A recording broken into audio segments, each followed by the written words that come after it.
friends, it's Gloria and welcome back to another video. Today is going to be a little free library adventure / scavenger hunt. Basically, I'll be using my little free library app and I'm going to be stopping by little free libraries all around my area and exchanging books. I have two huge overflowing bags of books that I want to get rid of, and so hopefully some of these little free libraries will have some fun books that I can also take home. So that's the adventure that we are going on today. Thank you for joining me. But first things first, I got some bubble tea, some refreshment before our book journey begins.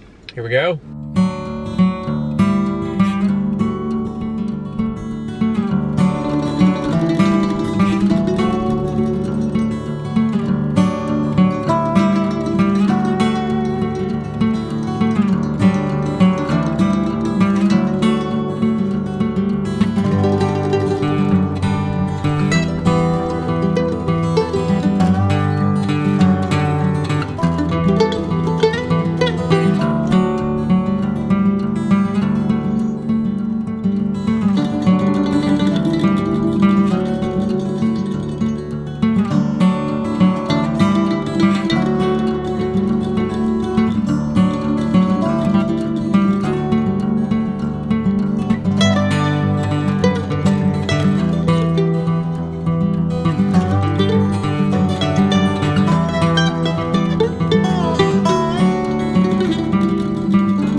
Alrighty, back from our adventure. Stopped by several little free libraries. A few were duds and didn't have anything in them, but that's okay. I think I walked away with 16 books. I got rid of a whole bag of books, which is great, and now have 16 more to haul, but that's fine. And also one puzzle. I'll start off by showing you that one. It's a vintage stamp 500 piece puzzle. I don't know, it just kind of sounds fun. I like the colors. And this is a Gallison puzzle, but it's an interesting box. I wonder if it's an older Gallison. Anyways, that's the puzzle that I got. Let's see, I categorized the books that I got into genres. Let's start with historical fiction. I can't believe that I found The Exiles by Christina Baker Klein. I've been meaning to get to this book because I loved Orphan Train by her last year. The premise of this one sounds really interesting. I think it's about a bunch of women that are sent on a ship to Australia as like prisoners from the UK. I haven't heard the greatest things about it or like, you know, raving reviews, but I still want to give it a go, so I'm glad I found that one. Then I found Hotel on the Corner of Bitter and Sweet by Jamie Ford. This one is a historical fiction set in the 1980s and has to do with a Japanese family that has a past with the internment camps in the US during World War II. Probably like reminiscing on the past of uncovering some sort of secrets or trauma that happened during the war. And then this one I picked up because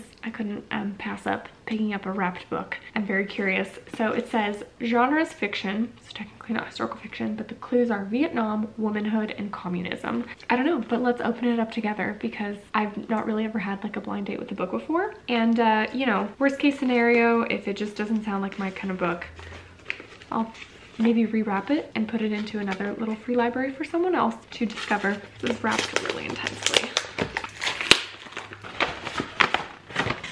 Never heard of this. It is called Paradise of the Blind by Duong Tu Huong. Banned in its own country, the first novel from Vietnam ever published in the United States. Tells the story of three women fighting to maintain their dignity under a government that discards old values and tears families apart. actually sounds quite interesting. I love a book that I've never heard of before, so that's a fun one. I will look it up on Goodreads and see what the reviews say and if I know anyone that's read it. Since we're talking about general fiction, I'll mention a few that I picked up. The first one is Bridget Jones' Diary by Helen Fielding. I've never watched the movie, I've never read the book, and I believe this is like a modern retelling of Pride and Prejudice, which I love. So I don't know, this one is kind of a silly one to me, but I want to give the book a try. Just by flipping through the book, it is actual diary entries from Bridget Jones, which I feel like will be very fast and easy to read. I picked up Midwives by Chris Bojalian. Don't know how to pronounce that, but one of his most recent books about witches was very hyped on BookTube last year. Honestly, have no idea how this book will stand. Don't know anything about it. Haven't heard anyone talk about it, but the back description sounded very interesting. It's icy, wintry night, isolated house in Vermont, and a midwife takes some extreme measures to try to save a baby's life, which then results in the death of the mother, and then she's under suspicion of whether she maybe killed the mother or not. I don't know, it just sounds kind of mysterious and interesting. I like the idea of a midwife main character. I then found The Newcomer by Mary Kate Andrews. This is a women's chick lit, fun sort of summer mystery, maybe similar to like Leanne Moriarty vibes. I've never read this author before. It says the perfect summer page turner, and the main character is investigating her sister's murder or trying to figure out what happened, and is trying to get custody of her niece because she doesn't want her sister's ex-husband to take care of the niece because she doesn't trust him. Kind of like family drama situation. We'll see. I don't know if I will get to this one, but again, no harm done. It'll sit on my shelf for a little while. Let me know if you've read it before, this author. I really don't know anything about Mary Kate Andrews. This next one I was so excited to find, and that is Sing Unburied Sing by Jesmyn Ward. Now, this book is adult magical realism, kind of having to do with race relations, but it has some incredible reviews, and I've heard a lot of people really sing its praises, and so I am very intrigued to try this author. I know another one of her books, The Men We Reaped, is also quite beloved. I just want to see how I fare with Jesmyn Ward's writing and the storytelling. The next three I'll mention is the 3 classics I grabbed from that one little free library that was just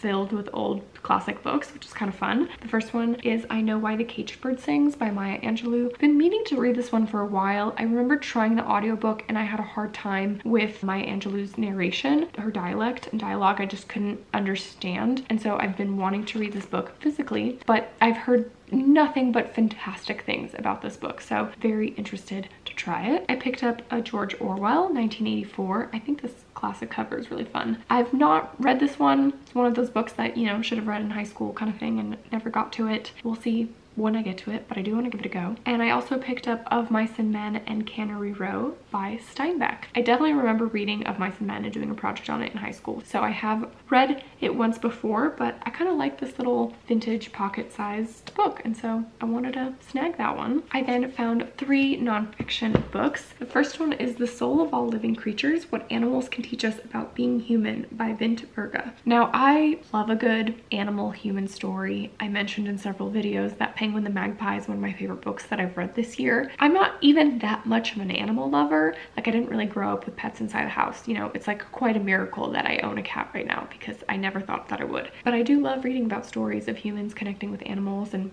building those bonds. This seemed like a very short, slim little nonfiction. Have no idea if it's any good, but we'll see. I then found The Lemon Tree, An Arab, a Jew, and the Heart of the Middle East by Sandy Tolan. I believe that Kristen from Enter the Book recently read this book. I swear I remember seeing it in a video, and I think she liked it for the most part. This tells a story of the Israeli-Palestinian conflict, of an Arab and a Jew having some kind of friendship and then telling their life stories to each other and connecting on certain circumstances that maybe they weren't expecting to connect on. I don't know, but it just sounds really good, and I would love to read a nonfiction book about that conflict and that history and that place because I'm really unfamiliar. And then finally, I picked up Wildflower by Drew Barrymore. I don't read too many celebrity memoirs. I've picked up a few here and there, and they're just fun to read about. I really don't know too much about Drew Barrymore except for, you know, seeing her in some movies that she's in now and again. And this one was written in 2015, so a few years ago now. And I thought I'd give it a go. I'd probably listen to the audiobook, especially if she's narrating it herself. And then finally, to round it out, I picked up 3 children's books. So the first one is Pippi Longstocking by Astrid Lindgren. I've never read Pippi Longstocking, or at least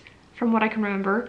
I have a horrible memory and don't remember anything from elementary school, so I could have read it for all I know, but I don't remember the story, so I'm gonna say that I didn't read it. And this was a fun little puffin modern classic of it, and I thought that I would snag it and read it and see how I like it. So that was cute. This next one truly picked up just to read, and then I'll put it away. I don't think I'm gonna like it, but it is The Invention of Hugo Cabret by Brian Selznick. I've never read a Brian Selznick before that I am aware of, but I've seen this book on many middle grade lists, and it's like his drawings in here seems like it'll go by pretty quickly, almost like a graphic novel feel, sort of. I think my friend read it and she's just said it was, you know, it was good, it was average, middle of the road. I have those expectations going in. I don't think that this is going to be astounding for me, but I do want to give it a go because I think the way that this book is created is very unique, so I feel like I want to try it as a middle grade. And then finally I picked up Aragon by Christopher Poloni. I don't remember reading any of the Aragon books when I was younger, but this is another one of those like very popular, maybe kind of on the verge of middle grade and young adult multi-book series. One of my friends absolutely loves these. I want to give it a try to see how I fare. If I ever decide to jump into this world, I'll keep this one around on my shelves for a little bit. So that was my very fun and successful little free library scavenger hunt. I had a ton of fun, and I'm thankful that my husband joined me on this adventure as well. As always with any of these hauls, please let me know if you've read any of these books and your connection to them, if you like them, if you want to hype them up, because I found some sweet little gems and I'm excited to add them to my shelves. Thank you so much for watching, for your love and support, and I will see you guys in another book video soon. Bye!